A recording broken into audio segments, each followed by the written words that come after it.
Hi folks, hey, Roland Martin here. Our today's fishing destination is Lake Okeechobee, my favorite lake, my home lake. And we're not gonna bass fish. We're gonna actually do some bluegill fishing. And it's just the best, it's the world-class bluegill fishing.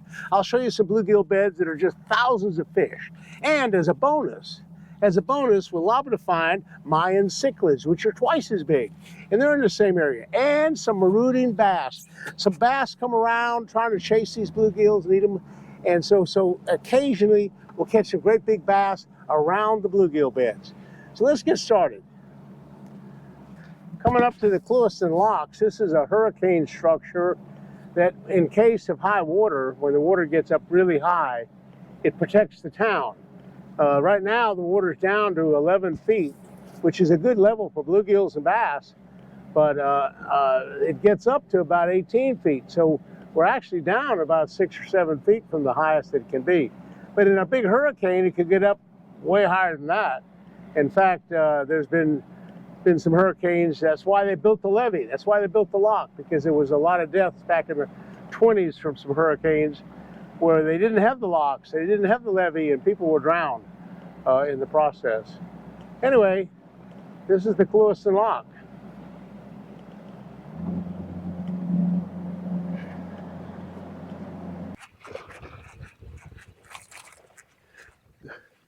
Okay, I was out here looking for bluegill beds, and I picked up a topwater plug, and I got a nice bass on.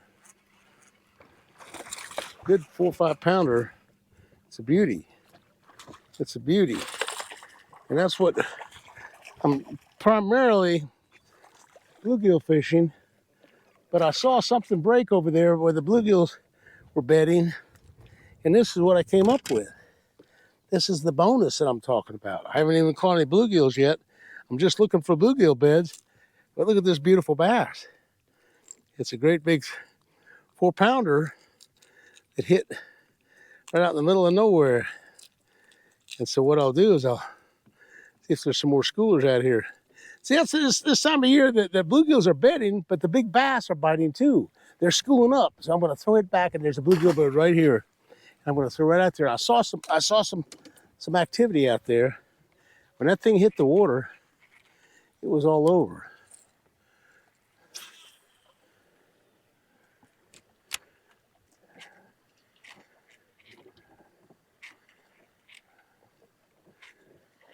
That was something else. It hit the water and bam, he hit it right now. He was chasing a bluegill.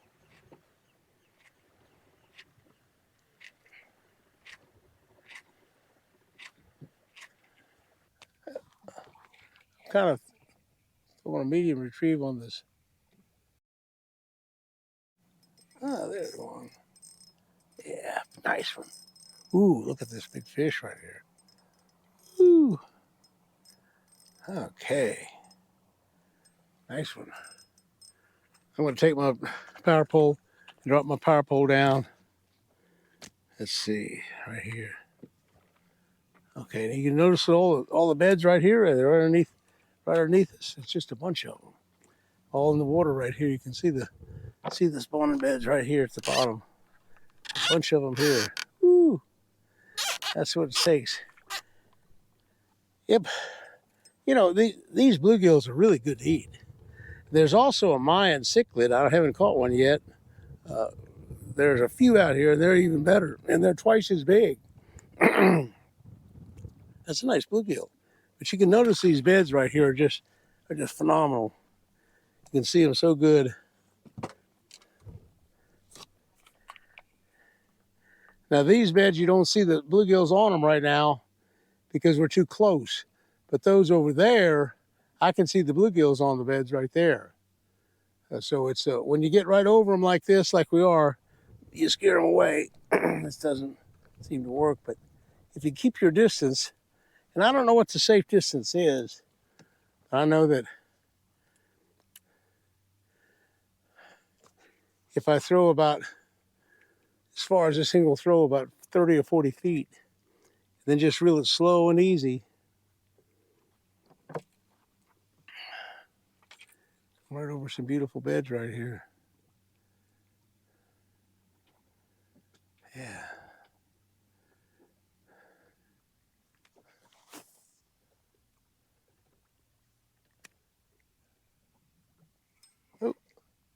got one. Oh yeah, I got one. If I can get him out of there. He's in the bushes.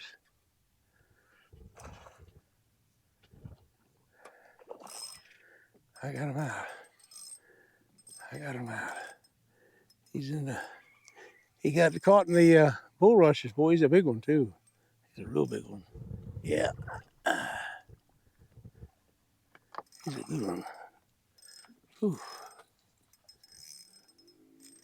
That's my biggest. It might be a big shell cracker. Oh, it might be a big shell. Yeah, it's a big shell cracker. Now that's a whole different species of fish, and it's a bigger fish. Okay, look at this shell cracker. I want to show you what this is. This is a whole different ball game. Big one too. It's a pound. This one here is really nice. You notice the red on the operculum cover? That's a big shell cracker. That's that you can really tell. It's called a red-eared sunfish or a shell cracker, and they're starting to bed right now. And that's an excellent size fish. That's about a pound. That's as pretty as you'll find in the shell cracker line. A great big one like that. Ooh, son, he's gorgeous. He's gorgeous. And again, I'll just show you the tackle real quick. I'm using a really light. You know, here's the thing about line and bluegills. If you use here's the thing about line and bluegills. If you use a 4-pound test line like I am right now, you'll catch them pretty good. If you use a 6-pound test line, you won't catch them quite as good. Maybe you catch about a third less. If you use 8-pound line, you're gonna catch way less. 4 is like 3 times better than 8. And if you use 10-pound line, you're not gonna hardly catch anything on a 10-pound line.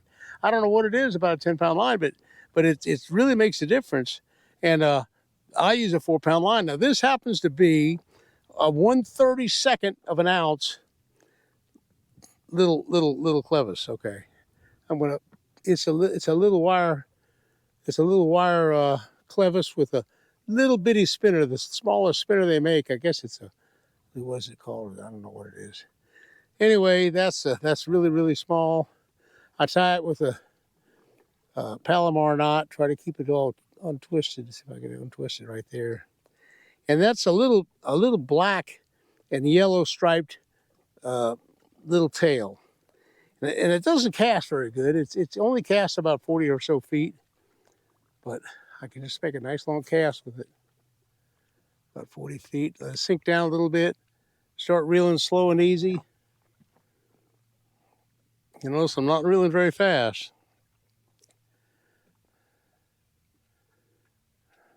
That big shell cracker got all wrapped around a reed. I had a really tough time getting him out of there.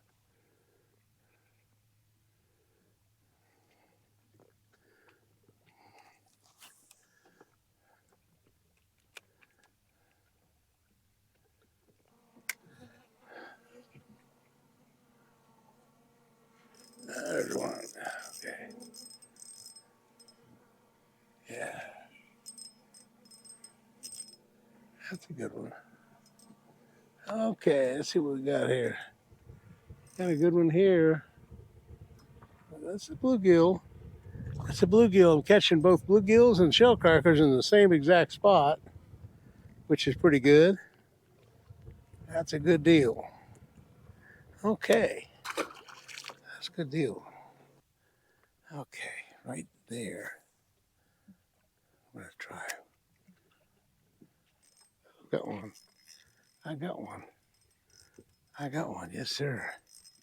Yes, sir. Come on. Big old bluegill. I love it. I love it, folks. I love it.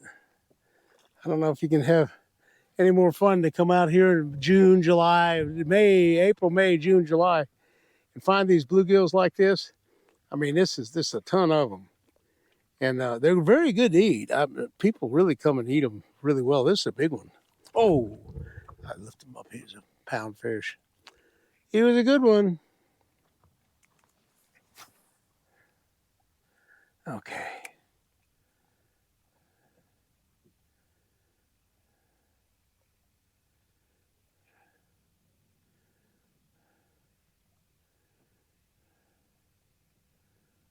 Oh, there's another one. There's another one. Oh yeah.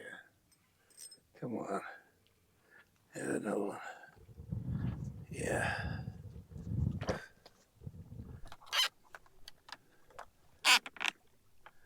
Yeah.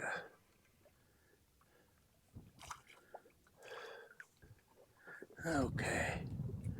Okay, there we go. Beautiful, beautiful bluegill. Sometimes they take it down pretty deep.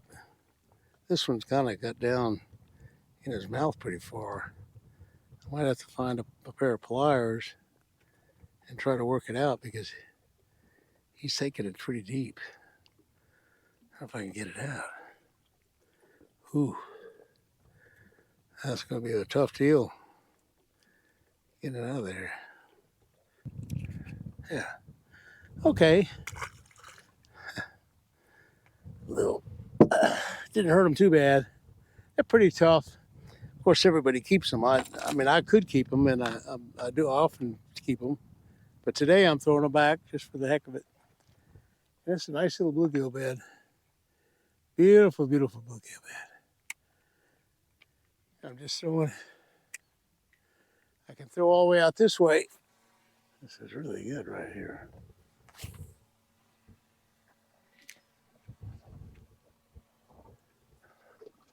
I'm kind of working this way.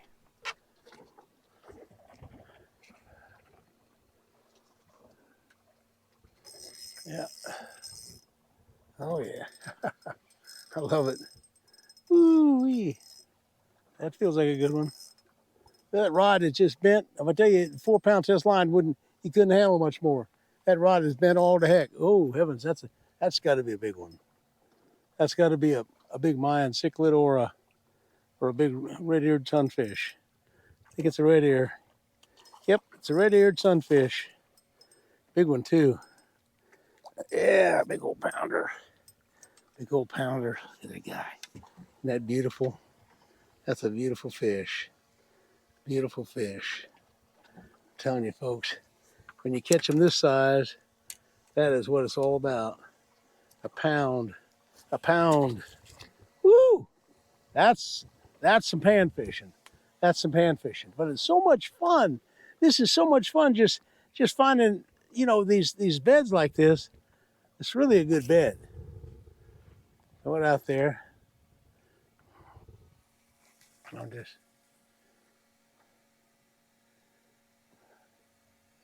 a lot of red-eared sunfish. Big ones too. We call them shell cracker. Well, down here they call the red-eared sunfish shell crackers. And they call the bluegills brim. And then they call the Mayan cichlids, I don't know what they call them. They call them cichlids. They just call them cichlids. They don't call them Mayan cichlids. Of course, bass is bass. Oop, there's one.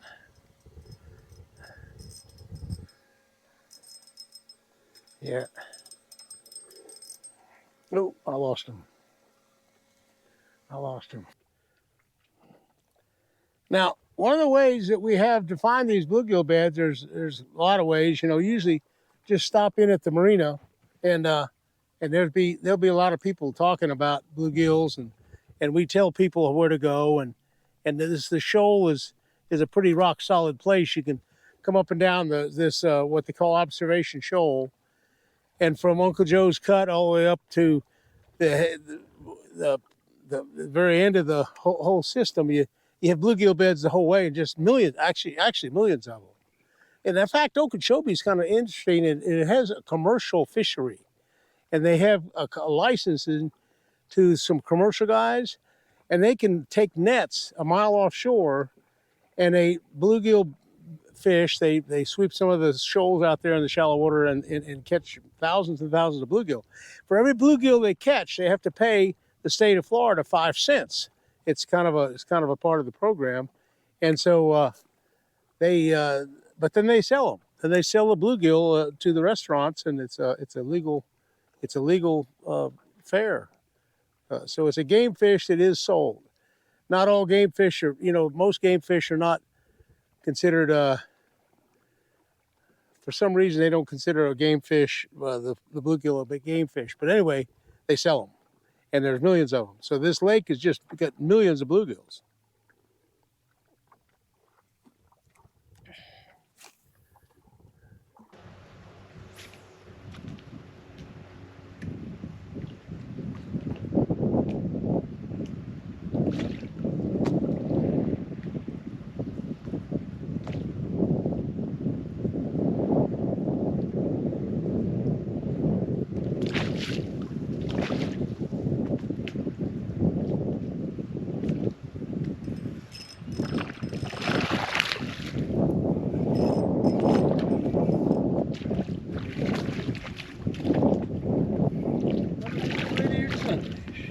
Yes, sir. Well, I'll tell you what, folks.